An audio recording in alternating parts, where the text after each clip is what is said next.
बात अगर यहाँ तक रहती तो ठीक थी, लेकिन बात अब इससे आगे चली गई। मैं बड़े अच्छे तरीके से जानता हूँ जो ब्रॉड माइंडेड लोग हैं वो यहाँ तक सोचते हैं कि लो अब इनको मौका मिल गया। शिर्क असल में है कि अल्लाह ताला के बराबर किसी को लाकर खड़ा कर देना। कि जब उम्मत गुमराही के अंदर पड़ जाती थी, हर हद पार कर जाती थी, तो अल्लाह ताला एक पैगंबर को मबूस करते थे कि जाओ मेरी तालीमात दो। शायद ये भूल गए। ऐ अल्लाह हम तेरी ही इबादत करते हैं और तुझी से मदद मांगते हैं। आपने कभी सोचा है कि कभी आगे से अगर थप्पड़ आ गया तो? अस्सलामु अलैकुम वरहमतुल्लाह। आज की इस वीडियो का टॉपिक है कि शिर्क क्या है, शिर्क कहते किसे हैं, हमने इसको अपने ऊपर कैसे अप्लाई किया हुआ है। मैं जानता हूँ ये वीडियो देखने से शैतान रोकेगा। मैं जानता हूँ कि जब इस्लाम की कोई बात होने लगती है तो शैतान हमारे दिलों के अंदर आके वसवसे ज़रूर पैदा करता है, लेकिन मैं यकीन से कहता हूँ कि ये वीडियो जब आप देखेंगे तो आपके नॉलेज में, आपके इल्म में बहुत ज़्यादा इजाफा होगा। आप सब जानते हैं कि थोड़ी देर पहले, 3-4 महीने पहले, इंडिया का एक सिंगर था जिसे सिद्धू मूसेवाला कहा जाता है, उसकी मौत हो गई थी। कुछ लोगों ने आकर उसको कत्ल कर दिया था। तो पूरी दुनिया के अंदर बड़ा एक किस्म का सदमा पूरी दुनिया को हुआ कि एक पूरी दुनिया का एक माना ताना स्टार जो है इस दुनिया से चला गया। तो बात अगर यहाँ तक रहती तो ठीक थी, लेकिन बात अब इससे आगे चली गई है। तो बात इस हद तक बढ़ चुकी है कि उन्होंने उसी सिंगर का, जिसका नाम सिद्धू मूसेवाला है, उसका स्ट्रक्चर बनाकर, उसका बुत बनाकर उन्होंने एक गांव के अंदर लगाया। तो 2 महीने पहले तो लोग आते हैं, आकर लोग वहाँ सजदे करना शुरू हो गए हैं। आप सब ने पीके मूवी तो देखी होगी, और उस मूवी में एक सीन वो मुख्तसर सा दिखाते हैं कि एक वो हीरो पत्थर जाकर रख देता है और वो पत्थर के आगे वो थोड़ा सा लाल कलर लगा देता है, थोड़ी सी आगे से पैसे फेंक देता है, एक पत्थर आगे रख देता है, मिट्टी ज़रा थोड़ी सी लगा देता है, और जी लोग आकर उसके सामने अपना माथा टेकना शुरू कर देते हैं, लेटना शुरू कर देते हैं, अपनी हाजात, अपनी मन्नतें मांगना शुरू कर देते हैं। तो सर कुछ ऐसा ही हाल हमारा मुसलमानों का हुआ है। वो तो काफिर के काफिर, वो तो गैर मुस्लिम, हम जानते हैं कि उनको शऊर नहीं है, उनको अकल नहीं है, उन्होंने कभी कुरान नहीं पढ़ा या कुरान के ऊपर यकीन नहीं रखते। लेकिन हम तो यकीन रखते हैं ना, हम तो मुसलमान हैं, हम तो पढ़ते भी हैं, हम समझते भी हैं, लेकिन हम अपने ऊपर अप्लाई क्यों नहीं कर रहे? शिर्क असल में है कि अल्लाह ताला के बराबर किसी को लाकर खड़ा कर देना। अल्लाह ताला हाजित रवा, मुश्किल कुशा, सब कुछ बिगड़ियाँ बनाने वाला दाता सिर्फ़ अल्लाह की ज़ात है। लेकिन जब हम एक पत्थर को, एक बुत को, एक मुर्दे को अल्लाह ताला के सामने लाकर खड़ा कर देते हैं, अल्लाह ताला के बराबर ला के खड़ा कर देते हैं, और हम ये कहते हैं कि जो भी करेगा, जो भी मेरी हाजात पूरी करेगा, वो ये पत्थर ही करेगा, तो सर ये शिर्क कहलाएगा। क्योंकि इस पूरी दुनिया को पालने वाला एक अल्लाह है, और अगर हम किसी इंसान से उम्मीद लगाकर बैठेंगे कि मुझे ये देगा, तो सर ये शिर्क कहलाएगा।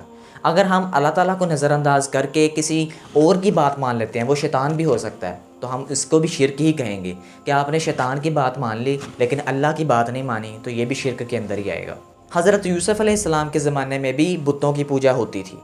उस वक़्त भी अल्लाह ताला ने एक पैगंबर को भेजा। उस वक़्त फिर लोगों को पता चला, बार बार अल्लाह ताला ने पैगंबर भेजे। किस लिए भेजे? कि जब उम्मत गुमराही के अंदर पड़ जाती थी, हर हद पार कर जाती थी, तो अल्लाह ताला एक पैगंबर को मबूस करते थे कि जाओ मेरी तालीमात दो। शायद ये भूल गए हैं। और अगर इस चीज़ पे यकीन रख लेना कि ये बुत हमें सब कुछ दे सकता है, ये एक पड़ा हुआ मुर्दा हमें सब कुछ दे सकता है, तो इससे बड़ी गुमराही कोई नहीं, इससे बड़ी ज़लालत कोई नहीं। हमारे पाकिस्तान में दरबारों में क्या कुछ नहीं हो रहा। जाहिल लोग जाकर वहाँ पे सजदे करते हैं, वहाँ पे एक पीर बैठा होता है, वहाँ उनका जाके हाथ चूमते हैं और उनसे मन्नतें मांगते हैं। कभी एक मन्नत अल्लाह से भी मांग के देखो कि ऐ अल्लाह मैं तेरी राह में ये दूंगा, मैं तेरी राह में ये दूंगी अगर मेरा ये काम हो जाए, तो फिर देखना वो काम पहले से कितना बेहतर होगा। मैं आपको एक बड़े पते की बात बताता हूँ। जब हम नमाज़ पढ़ते हैं तो इसके अंदर हम कहते हैं इय्याका नअबुदु व इय्याका नस्तईन, ऐ अल्लाह हम तेरी ही इबादत करते हैं और तुझी से मदद मांगते हैं। आपने कभी सोचा है कि कभी आगे से अगर थप्पड़ आ गया तो? अगर अल्लाह ताला ने थप्पड़ ऐसा मारा कि तुम्हें पता चल जाए कि तुम मुझसे तो मदद मांगते ही नहीं, इबादत चाहे मेरी करते हो, मदद तो मुझसे नहीं मांगते, हमें उसी वक्त सज़ा मिले कि तुम मुझसे मदद नहीं मांगते, तुम अल्लाह से मदद नहीं मांगते, तो तुम यहाँ पर नमाज के अंदर झूठ क्यों बोल रहे हो कि अल्लाह मैं तेरी ही इबादत करता हूँ और तुझी से मदद मांगता हूँ? आप सब देखने वाले जानते हैं जो औलिया इकराम जिनकी कब्रों के ऊपर आज मज़ार बने हुए हैं, वो औलिया क्या पैगाम देकर गए? क्या वो ये देकर गए थे कि कल को मेरी कब्र को पूजना? क्या वो ये देकर गए थे कल को मेरी कब्र को सजदा करना? क्या वो ये देकर पैगाम गए थे कि कल को मुझसे मदद मांगना? वो ये पैगाम नहीं दे के गए। असल में हमें भटका दिया गया है। وہ یہی پیغام دے کر گئے تھے. ہم بھول بیٹھے ہیں کہ ایک اللہ کو ماننا, ایک اللہ سے مدد مانگنا. اور آج ہم نے ان اولیاء کرام کو نبیوں سے, پیغمبروں سے, صحابہ کرام سے زیادہ فضیلت دے رکھی ہے. اور یہ سب سے زیادہ افسوس کی بات نہیں, یہ رلا دینے کی, ذلیل ہو جانے والی بات ہے. انسانوں سے مدد مانگنا گناہ نہیں ہے. آپ انسانوں سے مدد مانگ سکتے ہیں, لیکن پہلے آپ اللہ تعالیٰ سے مدد مانگیں. ہاں, انسانوں کے لیے وسیلہ ضرور بن سکتے ہیں. کیا آپ ذرا سوچ سکتے ہیں کہ انہوں نے ایک عام سے انسان کو اتنی زیادہ اہمیت دے دی ہے کہ اس کا سٹرکچر بنا دیا ہے.